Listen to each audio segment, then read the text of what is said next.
നമസ്കാരം. പുതിയൊരു വീഡിയോയിലേക്ക് എല്ലാവർക്കും സ്വാഗതം. അപ്പൊ നമുക്ക് ഈ വീഡിയോയിൽ നോക്കാം, നമ്മൾ വീട്ടിലിരിക്കുന്ന കുഞ്ഞുങ്ങളെ നോക്കി ഫുൾ ടൈം വീട്ടിലിരിക്കുന്ന അമ്മമാർക്കാണോ, അതെയോ വർക്കിംഗ് ആയിട്ടുള്ള, അതായത് ജോലിയും വീട്ടിലെ കാര്യങ്ങളും എല്ലാം കൂടെ ഒന്നിച്ചു നോക്കുന്ന അമ്മമാർക്കാണോ സ്ട്രെസ് കൂടുതൽ അല്ലെങ്കിൽ ടെൻഷൻ കൂടുതലായിട്ട് ഉള്ളതെന്ന് കാര്യത്തിൽ എല്ലാവർക്കും രണ്ട് അഭിപ്രായം ഉണ്ടാവും അല്ലെ. അതായത് വർക്ക് ചെയ്യുന്ന അമ്മമാര് പറയും, ജോലിക്ക് പോകുന്ന അമ്മമാര് പറയും നമുക്കായിരിക്കും ഏറ്റവും കൂടുതൽ സ്ട്രെസ്, കാരണം ജോലിയുടെ സ്ട്രെസ് ഉണ്ടാവും, അത് കഴിഞ്ഞ് കഴിയുമ്പോൾ വീട്ടിലെ സ്ട്രെസ് ഉണ്ടാവും. എന്നാൽ വീട്ടിലിരിക്കുന്ന അമ്മമാര് പറയും കുഞ്ഞുങ്ങളുടെ കൂടെ വീട്ടിലിരിക്കുന്നതാണ് ഏറ്റവും കൂടുതൽ സ്ട്രെസ് ഉള്ളതെന്ന്. അപ്പൊ നമ്മള് ഈ പറയുന്നതെന്ന് പറഞ്ഞാല് 2012 നടത്തിയ ഒരു സ്റ്റഡി, അതായത് കുറെ അമ്മമാരെ വെച്ച് ബേസ് ചെയ്തിട്ട് നടത്തിയ ഒരു സ്റ്റഡിയിൽ അവർ പറഞ്ഞിരിക്കുന്ന റിസൾട്ട് പ്രകാരം വീട്ടില് ഫുൾ ടൈം കുഞ്ഞുങ്ങളെ നോക്കിയിരിക്കുന്ന അമ്മമാർക്കാണ് സ്ട്രെസ് ഹോർമോണായ നമ്മുടെ കോർട്ടിസോൾ കൂടുതലായിട്ട് ഉണ്ടാവുക എന്ന് പറയുന്നത്. അപ്പോൾ കോർട്ടിസോളിന് ആ ഒരു ഫംഗ്ഷൻ മാത്രമല്ല, വേറെ ഒരുപാട് കാര്യങ്ങളുണ്ട് നമ്മുടെ ബോഡിയിൽ ചെയ്യാനായിട്ട്. എങ്കിലും സ്ട്രെസ് മാനേജ് ചെയ്യുകയും അല്ലെ സ്ട്രെസ് കൂടുകയും കുറയ്ക്കുകയും ഒക്കെ ചെയ്യുന്നത് ഈ ഒരു സംഭവമാണ്. അപ്പൊ അത് ഏറ്റവും കൂടുതലായിട്ട് വരുന്നത് കുഞ്ഞുങ്ങളെ ഫുൾ ടൈം വീട്ടിൽ നോക്കിക്കൊണ്ടിരിക്കുന്ന അല്ലെങ്കിൽ കുഞ്ഞുങ്ങളുടെ കൂടെ ടൈം സ്പെൻഡ് ചെയ്ത് വീട്ടിലിരിക്കുന്ന അമ്മമാർക്കാണ്.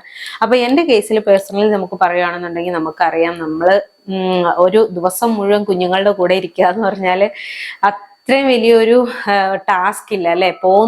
ജോലിക്ക് പോകുന്ന ഹസ്ബൻഡ്മാർക്ക് നോക്കുമ്പോൾ നമുക്ക് വീട്ടിൽ വേറെ പണിയൊന്നുമില്ല, കുഞ്ഞിനെ നോക്കി വീട്ടിലിരുന്നാൽ മതി, വേറെ പണിയൊന്നുമില്ല അവൾക്ക് എന്നുള്ളതായിരിക്കും അവരുടെ ഒരു മൈൻഡില്. പക്ഷെ ഈ ഒരു ജോലി ഒരു ദിവസം ഒന്ന് അവരെ കൊണ്ട് നമ്മൾ തിരിച്ചു ചെയ്യിപ്പിക്കുകയാണെങ്കിൽ, അതായത് ഇന്നത്തെ ദിവസം നമ്മൾക്ക് ഫ്രീ ആയിട്ട് അവർ ഫുൾ ടൈം കുഞ്ഞുങ്ങളെ നോക്കി, അതായത് രാവിലെ തൊട്ടുള്ള എല്ലാ കാര്യങ്ങളും ചെയ്യണം, കുഞ്ഞുങ്ങളുടെ ഫുഡ് കൊടുക്കുന്നതും അവരെ ബാക്കി കളിക്കാനായിട്ട് നമ്മൾ ഹെൽപ്പ് ചെയ്യുന്നതും അതുപോലെ തന്നെ കുളിപ്പിക്കുന്നതും ഫുഡ് കഴിപ്പിക്കുന്നതായിരിക്കും ഏറ്റവും വലിയൊരു ജോലി എന്ന് പറയുന്നത്. പിന്നെ ഉറക്കുക, ഈ വക എല്ലാ കാര്യങ്ങളും ഒന്നും വേണ്ട, വെറുതെ അവരുടെ കൂടെ ഇരുന്നാൽ പോലും അവരുടെ വാശി ഒരു പരിധി കഴിഞ്ഞു കഴിഞ്ഞാൽ അച്ഛന്മാർക്ക് സഹിക്കാൻ പറ്റിയെന്ന് വരില്ല. 1 മണിക്കൂർ അല്ലെങ്കിൽ 2 മണിക്കൂറൊക്കെയാണ് ഇവിടെയൊക്കെ മാക്സിമം അവരെ ഇരുത്താൻ പറ്റുക കേട്ടോ. അപ്പോ എന്ത് പറഞ്ഞാലും വീട്ടിലിരിക്കുന്ന അമ്മമാർക്ക് തന്നെയാണ് സ്ട്രെസ് കൂടുതൽ. പക്ഷെ എൻ്റെ ഒരു കൂട്ടുകാരി പറയുന്നത്, അവള് ജോലിക്ക് പോകുന്ന ആളാണ്. അപ്പൊ ആള് പറയുന്നത് ഈ നമ്മുടെ ഇപ്പൊ ഈ പറഞ്ഞ കാര്യങ്ങൾ ശരിവെക്കുന്ന രീതിയിലാണ്. കാരണം അവള് പറയുന്നത്, ഞാൻ ജോലിക്ക് പോകുന്നത് തന്നെ വീട്ടിൽ നിന്നുള്ള ടെൻഷൻ ഒഴിവാക്കാൻ വേണ്ടിയിട്ടാണ്, വീട്ടിൽ നിന്നുള്ള സ്ട്രെസ് കുറഞ്ഞ് വീട്ടിൽ നിന്നൊന്ന് രക്ഷപ്പെടാൻ വേണ്ടിയാണ് ജോലിക്ക് പോകുന്നതെന്ന് പറഞ്ഞത്. അപ്പൊ ശരിയല്ലേ, വീട്ടിലിരിക്കുന്നവർക്കല്ലേ സ്ട്രെസ് കൂടുതൽ. നമുക്കൊരു എന്നെയൊക്കെ സംബന്ധിച്ച് ഒരാഴ്ചയൊക്കെ ആകുമ്പോഴേക്കും ഉണ്ടല്ലോ, അതായത് ആദ്യത്തെ ആ ഒരു തിങ്കളാഴ്ച ചൊവ്വാഴ്ചയൊക്കെ കഴിഞ്ഞ് ബുധൻ വ്യാഴം വെള്ളിയൊക്കെ ആകുമ്പോഴേക്കും ഞാനിങ്ങനെ നമുക്കൊരു ക്രേവിങ്സ് പോലെയാവും, അതായത് ഒന്ന് പുറത്തിറങ്ങാൻ എന്നുള്ള രീതിയിൽ ശ്വാസം മുട്ടിയിരിക്കുന്ന ഒരവസ്ഥയാണ് വീക്കെൻഡ് ഒക്കെ ആകുമ്പോഴേക്കും. അപ്പൊ നമ്മൾ എവിടെയെങ്കിലും പുറത്തു പോയി കഴിഞ്ഞാൽ നമുക്കൊരു ചെറിയ റിലീഫ് കിട്ടും. നമുക്ക് മാത്രമല്ല കേട്ടോ, ഇത് നമ്മുടെ കൂടെ ഇരിക്കുന്ന കുഞ്ഞുങ്ങൾക്കും ഇതേ മാനസികാവസ്ഥ തന്നെയായിരിക്കും. അതായത് വീട്ടിലിരിക്കുന്ന കുഞ്ഞുങ്ങൾക്ക് എങ്ങനെയെങ്കിലും ഒന്ന് പുറത്തു പോവുക, കുറച്ചു നേരം ഒന്ന് കളിക്കുക, അല്ലെങ്കിൽ വേറെ ആരെങ്കിലും ഒക്കെ കാണുക. നമുക്കറിയാം ഇപ്പോഴത്തെ ഒരു സിറ്റുവേഷൻ, അതായത് നാട്ടിൻപുറത്തെ ഒന്നും പോലെയല്ല, ടൗണിലെ സിറ്റീസിലൊക്കെ കുഞ്ഞുങ്ങളെ ഒന്നും പുറത്തിറക്കിവിട്ട് കളിപ്പിക്കലൊന്നും ഉണ്ടാവില്ല. അപ്പം ഒരു കുഞ്ഞിനെ വീട്ടിൽ മുഴുവൻ സമയം അടച്ചിരിക്കുമ്പോൾ അവരുടെ മാനസികാവസ്ഥ ഇങ്ങനെ പ്രഷർ കുക്കറിൽ ഇട്ട പോലെ തന്നെയായിരിക്കും, നമ്മളെ അമ്മമാരെ പോലെ തന്നെയായിരിക്കും അവരും. അപ്പൊ നമുക്ക് ചെയ്യാൻ പറ്റുന്ന കാര്യം എന്ന് പറഞ്ഞിട്ടുണ്ടെങ്കിൽ സ്ട്രെസ് എങ്ങനെ നമുക്ക് കുറയ്ക്കാം എന്നുള്ള കാര്യങ്ങൾ ഒന്ന് മാനേജ് ചെയ്ത് പോവുക എന്നുള്ളതാണ്. അതിന് ഏറ്റവും നമ്മൾക്ക് വീട്ടിൽ തന്നെ ചെയ്യാവുന്ന കുറച്ച് കാര്യങ്ങൾ എന്ന് പറഞ്ഞാൽ, ഏറ്റവും അത്യാവശ്യമായിട്ട് സ്ട്രെസ് വരുന്ന കാര്യം, അതായത് നമുക്ക് ഏറ്റവും കൂടുതൽ സ്ട്രെസ് വരുന്നത് നമ്മുടെ ഉറക്കം ശരിയായില്ലെങ്കിലാണ്. ഉറക്കം ശരിയായില്ലെങ്കിൽ നമുക്കറിയാം ഫുൾ നെക്സ്റ്റ് ഡേ രാവിലെ തന്നെ നമ്മൾ വീണ്ടും പണികൾ തുടങ്ങുന്നു. പണികൾ തീർന്നു കഴിയുമ്പോൾ കുഞ്ഞിന്റെ കാര്യങ്ങളിലേക്ക് പോകുന്നു. അപ്പൊ നമുക്കറിയാം നമുക്ക് തോന്നുന്ന നേരത്ത് നമുക്ക് റെസ്റ്റ് എടുക്കാൻ പറ്റില്ല, അല്ലെങ്കിൽ നമുക്ക് ഉറക്കം വരുന്ന സമയത്ത് നമുക്ക് പോയി കിടന്ന് ഉറങ്ങാൻ പറ്റില്ല. കുഞ്ഞ് ഉറങ്ങുന്ന നേരത്ത് വേണമെങ്കിൽ നമുക്ക് ഉറങ്ങാം, പക്ഷെ ആ സമയം നമുക്ക് ഉറക്കം വരണമെന്നില്ല. എനിക്കൊന്നും ഉറക്കം വരില്ല കേട്ടോ. അങ്ങനെ നമുക്ക് വിചാരിക്കുന്ന സമയത്ത് പോയി കിടന്ന്, ചിലരുണ്ട് അങ്ങനെ ഭയങ്കര ലക്കി ആയിട്ടുള്ളവര്, പക്ഷെ എനിക്കൊന്നും അങ്ങനെ ഉറക്കം വരില്ല കേട്ടോ. ആദ്യത്തെ കാര്യം സ്ലീപ്പ്. അത് നമ്മൾ എങ്ങനെയാണെന്ന് വെച്ചാൽ നമ്മൾക്ക് അത് മാനേജ് ചെയ്യാൻ പറ്റണം. നമ്മുടെ ഉറക്കം മാനേജ് ചെയ്താൽ മാത്രമേ നമുക്ക് സ്ട്രെസ് കുറയ്ക്കാനായിട്ട് പറ്റുള്ളൂ.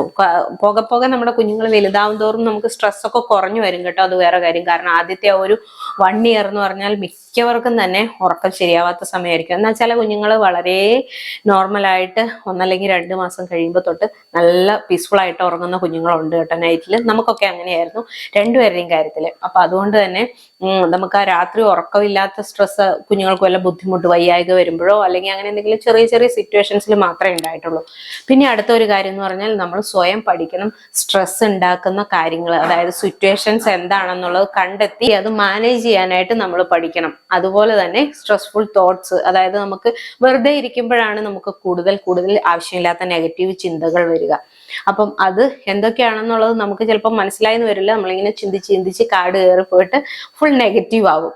അപ്പൊ അതുകൊണ്ട് ഈ സ്ട്രെസ്ഫുൾ തോട്ട്സ് എന്താണ് നമ്മളിൽ വരുന്നത്, അല്ലെങ്കിൽ നെഗറ്റീവ് തോട്ട്സ് എന്താണെന്നുള്ളത് നമുക്ക് കണ്ടെത്തിയിട്ട് നമുക്ക് തന്നെ അത് മാറ്റി നിർത്താൻ പറ്റുവാണെങ്കിൽ, നെഗറ്റീവ് ചിന്തകളെ മാറ്റി നിർത്തിയാൽ തന്നെ ഒരു പരിധി വരെ നമ്മുടെ ദിവസം കുറച്ചും കൂടെ ആക്റ്റീവ് ആകും കേട്ടോ. അപ്പൊ നമുക്ക് ആക്റ്റീവ് ആയിട്ടിരിക്കാൻ പറ്റുന്ന വേറെ കാര്യങ്ങൾ, അതായത് കുഞ്ഞുങ്ങളെ എൻഗേജ്ഡ് ആക്കുകയും വേണം, നമുക്കും എൻഗേജ്ഡ് ആവണം. അപ്പൊ അത്തരത്തിൽ പറ്റുന്ന എന്തെങ്കിലും കാര്യങ്ങളൊക്കെ നമ്മൾ സ്വയം കണ്ടുപിടിക്കുകയാണെങ്കിൽ നമ്മുടെ സ്ട്രെസ് ഒരു പരിധി വരെ കുറയ്ക്കാൻ പറ്റും. പിന്നെ കുറച്ചു പേരുടെയൊക്കെ വിചാരമുണ്ട് നമുക്ക് ഈ പോസ്റ്റ് പാർട്ടം ഡിപ്രഷൻ അല്ലെങ്കിൽ പോസ്റ്റ് പാർട്ടത്തിൽ വരുന്ന ആ ഒരു സ്ട്രെസ് എന്ന് പറയുന്നത് നമുക്ക് ഡെലിവറി കഴിഞ്ഞിട്ട് ഇത്ര സമയത്ത്, അതായത് ഒരു വർഷത്തിനുള്ളിൽ മാത്രമാണ് നമുക്ക് ഈ പറയുന്ന പോസ്റ്റ് പാർട്ടം ഡിപ്രഷൻ അല്ലെങ്കിൽ പോസ്റ്റ് പാർട്ടം സ്ട്രെസ് ഒക്കെ ഉണ്ടാവുള്ളൂ എന്നുള്ളത്. അപ്പൊ അത് അങ്ങനെയില്ല. നമുക്ക് ആഫ്റ്റർ ഡെലിവറി എന്ന് പറഞ്ഞാൽ എപ്പോൾ വേണമെങ്കിലും നമ്മുടെ ഹോർമോൺസ് എല്ലാം നോർമൽ രീതിയിലേക്ക് വന്നിട്ടില്ല എങ്കിൽ എപ്പോൾ വേണമെങ്കിലും നമുക്ക് ഈ പറയുന്ന പോസ്റ്റ് പാർട്ടം ബുദ്ധിമുട്ടുകൾ ഉണ്ടാവാം.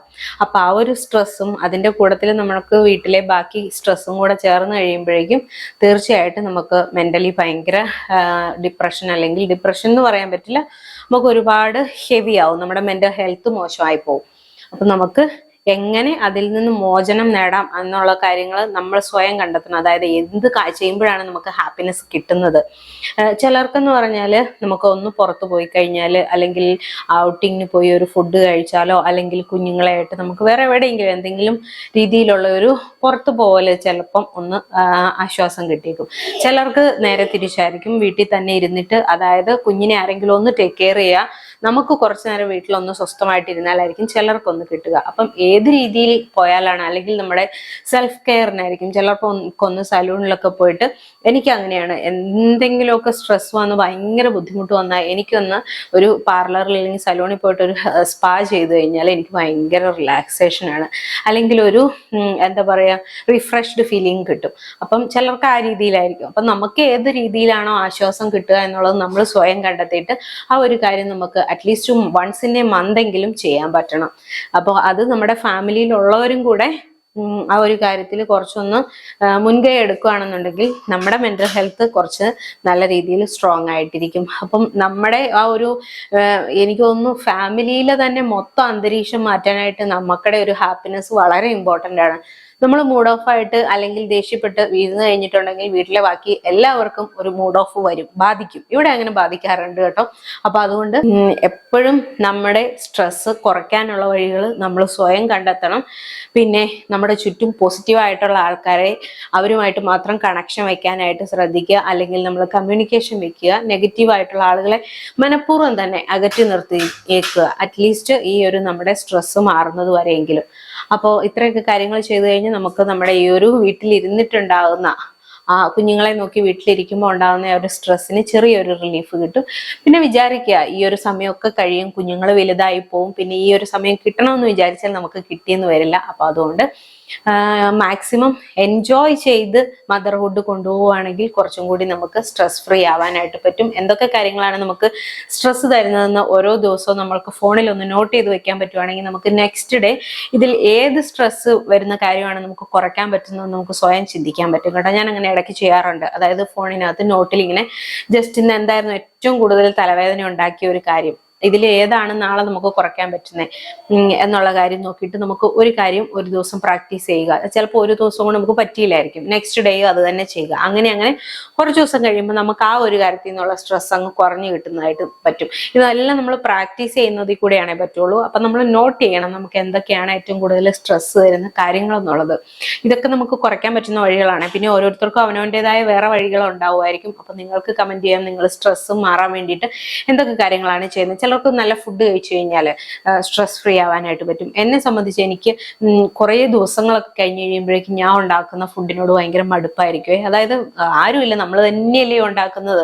ഉണ്ടാക്കി മറ്റുള്ളവർക്ക് കൊടുക്കുമ്പോൾ കുഴപ്പമില്ല, അവർക്ക് ഓരോ ദിവസവും വേറെ വേറെ ഫുഡാണ്. പക്ഷെ എന്തുണ്ടാക്കിയാലും അത് നമ്മൾ സ്വയം ഉണ്ടാക്കുന്നതുകൊണ്ട് ഉണ്ടാക്കുന്ന ആൾക്ക് കഴിക്കുമ്പോൾ ഒരു മടുപ്പ് ചിലപ്പോൾ വരും.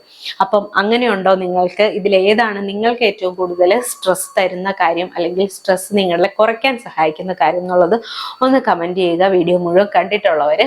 അപ്പൊ നമുക്ക് വേറൊരു വീഡിയോയിൽ വീണ്ടും കാണാം. അതുവരെ എല്ലാവർക്കും നന്ദി. Take care.